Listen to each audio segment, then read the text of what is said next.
নির্বাচনের জন্য 1.5 লাখ পুলিশ সদস্যকে প্রশিক্ষণ, জানালো আইজিপি। আজ যারা বিপ্লব করতে চান তাদের শক্তিশালী হতে হবে, বললেন মির্জা ফখরুল। নির্বাচনে এরা লীগ জাপার দোসরদের ফেভার করবে না, তার গ্যারান্টি কি, প্রশ্ন নূরের। ডক্টর ইউনূস নিরপেক্ষতা হারিয়ে একটি দলের দিকে ঝুঁকে পড়ছেন, বললেন ফয়জুল করিম। এবং সর্বশেষে জানাবো, গায়ের জোরে দেশ শাসনের দিন শেষ, বললেন মিয়া গোলাম পরওয়ার। এতক্ষণ শুনলেন সংবাদ শিরোনাম, এবারে বিস্তারিত। নির্বাচনের জন্য 1.5 লাখ পুলিশ সদস্যকে প্রশিক্ষণ, জানালো আইজিপি। নির্বাচনকালীন দায়িত্ব পালনে সক্ষম করতে সারা দেশের 1.5 লাখ পুলিশ সদস্যকে বিভিন্ন ভেন্যুতে 3 দিনের প্রশিক্ষণ দেওয়া হবে বলে জানিয়েছেন পুলিশ মহাপরিদর্শক বাহারুল আলম। নির্বাচনী দায়িত্ব পেশাদারিত্বের সঙ্গে সম্পাদনের লক্ষ্যে পুলিশ সদস্যদের দক্ষতা ও সক্ষমতা বৃদ্ধির জন্য রাজারবাগে টিএমপি ট্রেনিং একাডেমিতে অনুষ্ঠিত ট্রেনিং অব ট্রেনার্স কোর্সের 3য় দিনে বৃহস্পতিবার 18 সেপ্টেম্বর কোর্স পরিদর্শন শেষে এই কথা বলেন আইজিপি। গত 16 সেপ্টেম্বর 3 দিন ব্যাপী এই কোর্সটি শুরু হয়। এই নির্বাচন বা এই প্রশিক্ষণের মূল উদ্দেশ্য হলো নির্বাচনী দায়িত্ব সুষ্ঠুভাবে সম্পাদনের লক্ষ্যে পুলিশের দক্ষতা ও সক্ষমতা বৃদ্ধিতে দক্ষ প্রশিক্ষক তৈরি করা। এই প্রশিক্ষকরা পরবর্তীতে ডিএমপির অন্যান্য পুলিশ সদস্যকে পর্যায়ক্রমে প্রশিক্ষণ প্রদান করবেন। এর মাধ্যমে জনসাধারণের জীবনযাত্রা স্বাভাবিক রাখা এবং জানমাল ও সম্পত্তির নিরাপত্তা নিশ্চিত করতে পুলিশি কার্যক্রমকে আরো যুগোপযোগী করা হবে। নির্বাচনের জন্য 1.5 লাখ পুলিশ সদস্যকে প্রশিক্ষণ, আইজিপি রাজারবাগে অনুষ্ঠিত ট্রেনিং অব কমার্স কোর্স পরিদর্শন করেন আইজিপি। সেশনটি উপভোগ করে আইজিপি প্রশিক্ষণার্থীদের মূল্যবান নির্দেশনা প্রদান করে বলেন, প্রশিক্ষণের মূল উদ্দেশ্য হলো পুলিশ সদস্যদের নির্বাচনমুখী ওরিয়েন্টেশন প্রদান করা, যাতে তারা তাদের দায়িত্ব পেশাদারিত্বের সঙ্গে পালন করতে পারে। প্রশিক্ষণ কার্যক্রম নতুন বা পুলিশ বাহিনীর পেশাদারিত্ব ও দক্ষতা বৃদ্ধিতে গুরুত্বপূর্ণ ভূমিকা পালন করবে বলে আশা করেছেন সংশ্লিষ্টরা। আজ যারা বিপ্লব করতে চান তাদের শক্তিশালী হতে হবে, বললেন মির্জা ফখরুল। আজ যারা বিপ্লব করতে চান, সমাজ বদলাতে চান, যারা সাধারণ মানুষের অবস্থার পরিবর্তন করতে চান, তাদেরকে অবশ্যই সাংগঠনিকভাবে শক্তিশালী হতে হবে, এমনটাই বলেছেন বিএনপি মহাসচিব মির্জা ফখরুল ইসলাম আলমগীর। বিএনপি মহাসচিব বলেন, আলোচনা সভায় একটা কথা এখানে খুব জোরে সোরে এসেছে, তা হলো সংগঠন। আমার মনে হয় ব্যক্তিগত ধারণা থেকে বিপ্লব তখনই সফল হয় যখন সংগঠন থাকে। আজকে যে একটা হতাশা এসেছে, এই হতাশার মূল কারণটা হচ্ছে সংগঠনের অভাব। বিপ্লবী সংগঠন যদি না থাকে তাহলে বিপ্লব হয় না। তিনি বলেন, আজ যারা বিপ্লব করতে চান, সমাজ বদলাতে চান, যারা সাধারণ মানুষের অবস্থার পরিবর্তন করতে চান, তাদেরকে অবশ্যই সেই সংগঠনকে শক্তিশালী করতে হবে, আরো মজবুত করতে হবে। একেবারে বদরুদ্দিন ওমরের ভাষায় মানুষের কাছে চলে যেতে হবে, তাহলেই সেটা সম্ভব হবে। মির্জা ফখরুল বলেন, কমরেড বদরুদ্দিন ওমরের সঙ্গে আমার খুব বেশি মেলামেশা করার সুযোগ হয়নি। উপদেষ্টা আবরার সাহেবের বাসায় গিয়েছি, সেখানে তার সঙ্গে দীর্ঘক্ষণ কথা বলেছি। বদরুদ্দিন ওমর জীবনের শেষ দিন পর্যন্ত তার আদর্শ সংগ্রামের সঙ্গে কখনো কম্প্রোমাইজ করেননি। আমরা আজকের রাজনীতি যারা করছি, আমরা অত্যন্ত শ্রদ্ধা বোধ করি, কারণ তিনি কখনো কম্প্রোমাইজ করেননি।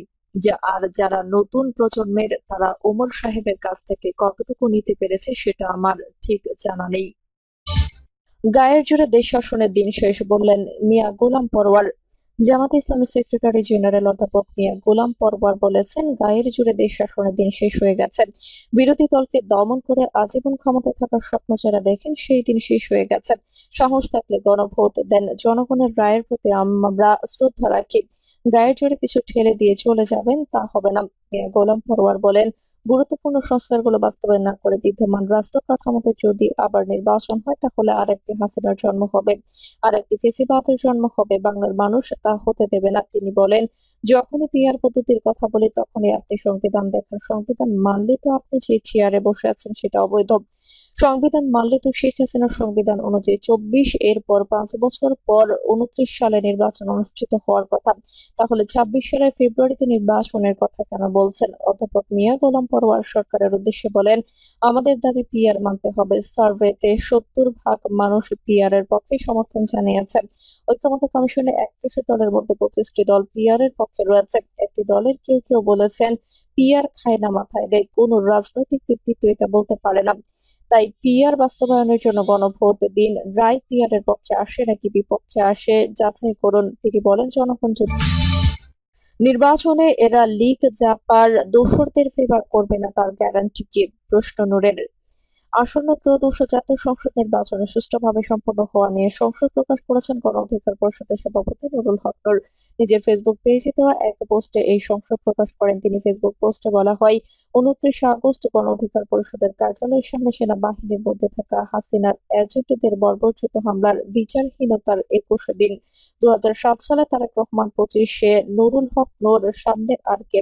এরা নির্বাচনের দায়িত্ব থাকলে সুষ্ঠু নির্বাচন সম্ভব। নির্বাচনের সময় এরা যে লীগ ও জাপার দোসরদের ফেভার করবে না তার গ্যারান্টি আছে? জুলাই গণঅভ্যুত্থানের সুরক্ষা ও বাংলাদেশের গণতান্ত্রিক উত্তরণে সুষ্ঠু নির্বাচনের জন্য প্রশাসন ও আইন শৃঙ্খলা বাহিনীকে ফ্যাসিবাদ মুক্ত করা। ডক্টর ইউনূস নিরপেক্ষতা হারিয়ে একটি দলের দিকে ঝুঁকে পড়েছেন, বললেন ফয়জুল করিম।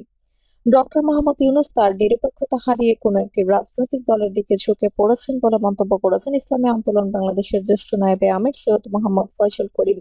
তিনি বলেন, যারা রাস্তায় নেমেছিল জীবন দেওয়ার জন্য তাদেরকে আপনি উপেক্ষা করে চলবেন? আপনি নিরপেক্ষ নন, আপনি কোনো একটা দলের দিকে ঝুঁকে পড়েছেন। আপনি জানেন বাংলাদেশের মানুষ যদি জাগ্রত হয় কোনো জালেমকে কেউ রক্ষা করতে পারবে না। দেশের সকল প্রাথমিক বিদ্যালয়ে ধর্মীয় শিক্ষক নিয়োগ এবং গানের শিক্ষক নিয়োগের প্রজ্ঞাপন বাতিলের দাবিতে জাতীয় উলামা মাশায়েখ আইয়াম্মা পরিষদ এই বিক্ষোভ মিছিল ও সমাবেশের আয়োজন করে। সমাবেশে প্রধান অতিথির বক্তব্যে ফয়জুল করিম বলেন, আন্দোলন করেছি আমরা, সংগ্রাম করেছি আমরা, রাস্তায় ছিলাম আমরা, জীবন দেওয়ার জন্য প্রস্তুতি নিয়েছিলাম আমরা। আর আপনি কাদেরকে নিয়ে ঘোরাফেরা করেন? যারা স্পষ্ট বলেছে এই ছাত্র জনতার আন্দোলনের সঙ্গে আমরা সম্পৃক্ত নই, তাদের সাথে আপনি নিরপেক্ষ নন।